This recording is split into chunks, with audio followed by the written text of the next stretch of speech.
Good morning. Hello everyone.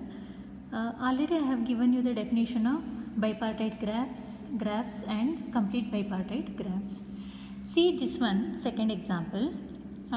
We are seeing only the examples now. So if you see the second example, so we can take one set is A consisting of PQ and the other set is already A is there, so I will take it as some P1 and other is P2 consisting of the vertex A. Okay, so you can see that P1 union P2, when we take, we will get all the vertices of the graph A, P, Q, and the intersection of these two sets is an empty set. Okay, and all the edges present in the graph are from the vertex of this set to a vertex of this set, A to P, A to Q. That's how we have, right? It is A to P and then A to Q. So this is a bipartite graph. Not only bipartite graph, it's a complete bipartite graph because the possible edges are AP and AQ. Both the edges are present here. So it's a bipartite graph. And not just bipartite graph, it's a complete bipartite graph. Okay, and since it's a complete bipartite graph, we can write it as K1, 2. So complete bipartite graph is denoted as K suffix R, S, where R is the size of one of the subsets, S is the size of another subset. Okay, so size of P2 is 1, P1 is 2. Usually we write the small number first and the bigger number later. Okay, and now seeing the third, coming to the example 3. If we see this, we feel that it is not a bipartite graph, right? The diagram, it does not look in this form, like one set in one line, the other set in the other line. It doesn't look like that. So we feel that it's not bipartite. But don't just see the shape of the graph and decide whether it is bipartite or not. Then how to check? So how to check? Let me tell you. You start with any one of the vertex here. Say for example, I will start with P1. So what will I include? Any one of the vertex you take. You can start with A. Suppose I take A in one set. Can I take P? No, I cannot take. I cannot take because A and P there is an edge. Can I take Q? No, I can't take Q because A to Q also there is an edge. A to P there is an edge. A to Q, A to R, A to S, A to T there are edges. So I cannot take any other vertex in P1. Now what can I take in P2? So what can I take in P2? I have to take all the remaining. Correct? I cannot take just P and S and say that no, done. Because the union of P1 and P2 must have all the vertices of the graphs. So when I take P2, I should take all the remaining vertices. So P, Q, R, S, T. I have taken all the remaining vertices. Do we have an edge between PQ? No, we don't have. Between PR? No, we don't have. Similarly, between PS, PT or QR, QT, we don't have edges between any of these vertices. So it's fine. Okay, now is it a bipartite? Yes, it seemed to be bipartite. How to draw and check? Yes, let us write A here. Okay, because A is in one set. And P, Q, R, S, T in the other line. Just I am trying to draw the same graph in other way. So what do we have? We have A to P, A to Q, A to R, A, S, A, T. Okay. So the same graph whatever we have, I have written it as another graph. The shape is different, but yes, it's the same graph. So now, yes, it's a bipartite graph. Is it only bipartite? It is not just bipartite, but it is complete bipartite graph. Okay. What about fourth one?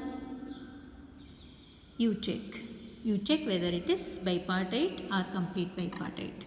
Okay. Is it bipartite graph? Is it complete bipartite graph? You check this, okay, because it's very easy. Diagram itself, it is in the very standard form, very easy form, so you can check whether it is bipartite or complete bipartite. Now coming to fifth one. Fifth one, we have this graph. When we see this graph, we feel that okay, R and S belong to one set, P and Q belong to the other set. So there is a edge between R and S, there is an edge between P, Q, so it's not bipartite. We feel like that. But why should we take R and S in one set? Don't take like that. What will we do? I will start with the set P1. P1 or A. Okay, A is not there. You can take set A and B also. P1. What will I take now? I will start with any one of the vertex. Say for example P. After taking P, can I write Q in the same set? No, I can't write because P to Q there is an edge. I cannot write Q. Can I write R? No, I can't write R because P to R there is an edge. Can I write S? Yes, we can write S. P and S can be in one set. Now P2, we can write the remaining two. We have to write the remaining two. R and Q, there is no edge. No edge between RS, no edge between PS. Now rewrite this diagram. How to rewrite? Take P and S in one graph, I mean one line. This way it's easy to check whether it is bipartite or not, correct? So RQ. Now P to Q there is an edge. So P to Q. Then Q to S we have an edge, QS. So QS. Then RS. So okay, done. RS is done. And then PR. So it is PR already done. Which one did I miss? Yeah, PQ. PQ. So PQ is this. Okay. So is it bipartite? Yes, it is a bipartite graph. Is it complete bipartite? Yes, it is complete bipartite graph. Okay. Yes. Now coming to the sixth one. Sixth one, again let us start with any one of the vertex. Suppose I start with P1, I start with the vertex A. Can I write D in the same set? No. A to D there is an edge. I can't write D. A to C there is an edge. I can't write C. A to B there is an edge. I can't write that also. So A will be in one set. So the other set must contain B, C, D. But already B to C there is an edge, C to D there is an edge. So it is not a bipartite graph. Okay. Not necessary to start with A. You can start with some other, for example, we can start like this also. Suppose I start with D. Once I start with D, D to C there is an edge, D to A there is an edge. So A and C I cannot write. D to B there is no edge, so I will write B. Okay. Now what are the remaining other two vertices? Remaining vertices are A and C. But A to C already there is an edge. So can it be bipartite? No, it cannot be. It is not a bipartite graph. Okay, so this is how to check whether a graph is bipartite or not. Thank you. Let us see some more examples in the next video. You also take some graphs and just check whether they are bipartite or not.